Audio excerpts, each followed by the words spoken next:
জনাব মীর আব্দুল আলিম, মহাসচিব columnist forum of Bangladesh, chairman Al Rafi হাসপাতাল লিমিটেড। আমি প্রিয় বড় ভাইকে বক্তব্য রাখার জন্য সবিনয় অনুরোধ জানাচ্ছি। বিসমিল্লাহির রহমানির রহিম। উপস্থিত সবাইকে আমার সালাম। আজকের যে অনুষ্ঠানটি সুলফিনা আদর্শ পাঠাগার ও সমাজ কল্যাণ সংস্থার উদ্যোগে, সেই অনুষ্ঠানের আজকের এই আয়োজনটা কি ছিল? বই পাঠের প্রতিযোগিতা, একটা শিক্ষার্থীদের মধ্যে সনদ বিতরণ, চারা গাছ রোপণ এবং বিতরণ, 4টি বিষয় এখানে রয়েছে। 4টি বিষয়ের কোনটি রেখে কোনটি বলবো আমরা? একটা হচ্ছে বই পাঠ, আমাদের জীবনের একটা পাঠ, এটা যে আমাদের শিক্ষার্থীরা এগিয়ে নেওয়ার জন্য একটা বড় বিষয়। এখানে সনদ বিতরণের মাধ্যমে যারা ভালো রেজাল্ট করেছে তাদেরকে সনদ বিতরণের মাধ্যমে আরো আগ্রহী করে তোলার একটি বিষয় রয়েছে।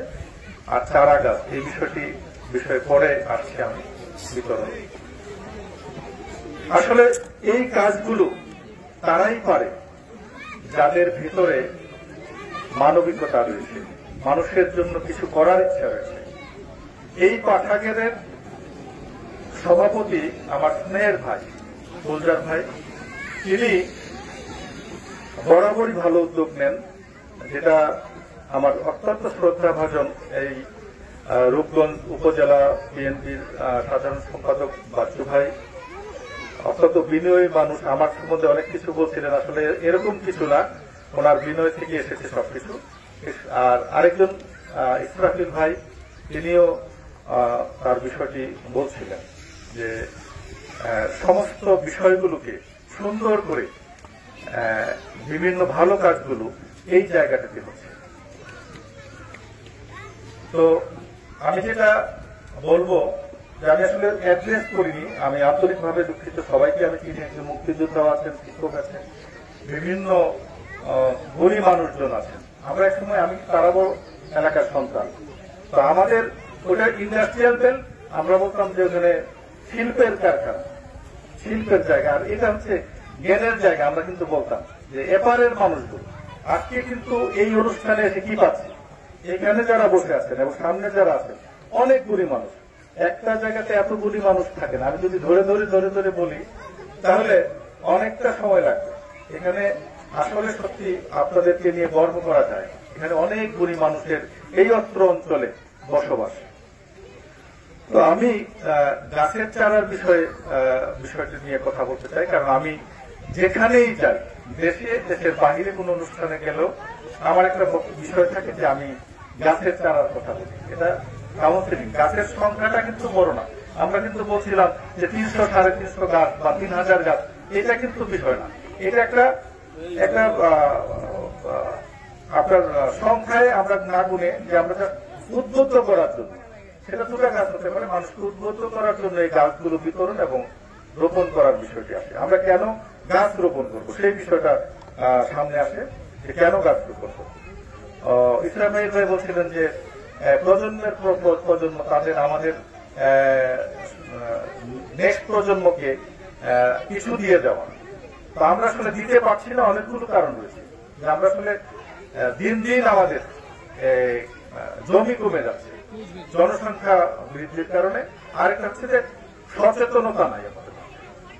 গাছটা যে কত প্রয়োজনীয়, সচেতনতা নাই কি বিষয়ে, সেটা হলো যে এই এলাকাটা, এই এলাকার মানুষ, সে কথা আমি বলবো না, কারণ এখানে অসংখ্য গাছ ছিল, এখানে একটা বনের মতো ছিল, অক্সিজেনের ভান্ডার ছিল। সেটা রাষ্ট্রীয় প্রয়োজনে, আমাদের প্রয়োজনে কিন্তু এশিয়ার বৃহত্তর সর্ববৃহৎ স্যাটেলাইট শহর হচ্ছে।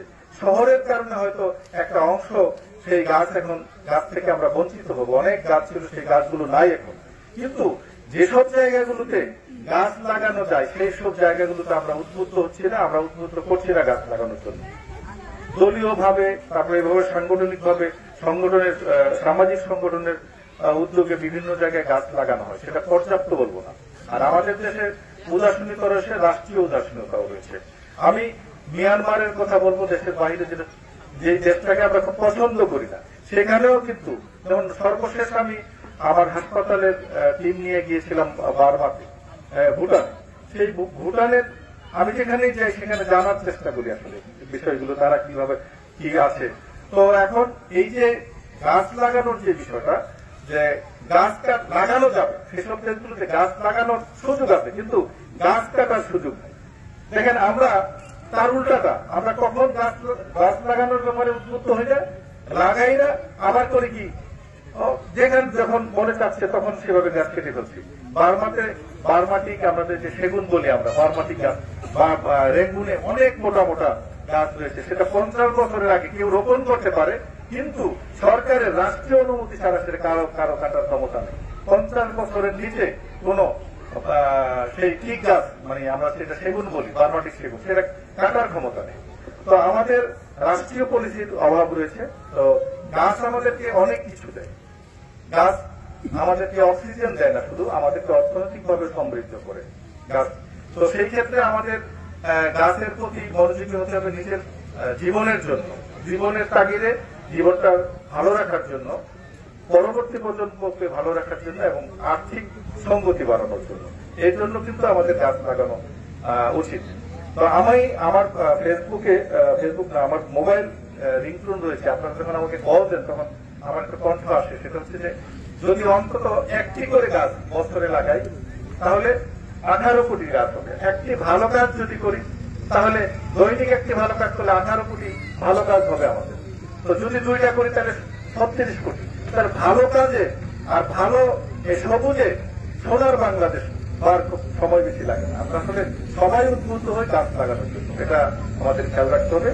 তো যাই হোক, এই পাঠাগারের আজকে আসেনি, অনেকবার এখানে চিকিৎসা সেবা দেওয়া হয়েছে, এখানে অনেক ভালো ভালো কাজগুলো হচ্ছে। তো আমি পরবর্তীতে আমার হাসপাতালের পক্ষ থেকে, আলরাফি হাসপাতালের পক্ষ থেকে একটা ফ্রি চিকিৎসা ক্যাম্প করতে চাই। যদি এখানে আমাদের নেতা রয়েছেন, এখানে বিভিন্ন রাজনৈতিক দল, এটা আমি এই সংগঠনটাকে বেশি পছন্দ করি যে রাজনীতির বাহিরে, তারপরে রাজনীতির বাহিরে তখন বলা যাবে যখন সবাইকে সম্পৃক্ত করা হয়। এখানে কিন্তু সব দলের লোকজন কিন্তু আছেন, তো নিরপেক্ষ দলীয় লোকজন।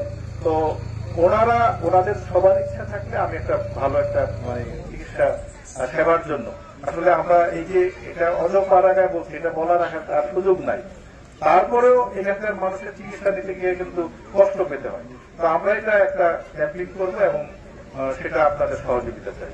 তো সবাই ভালো থাকবেন। অনেক বেশি সময় নিয়ে ফেলেছি, আসলে অনেক বলার ছিল।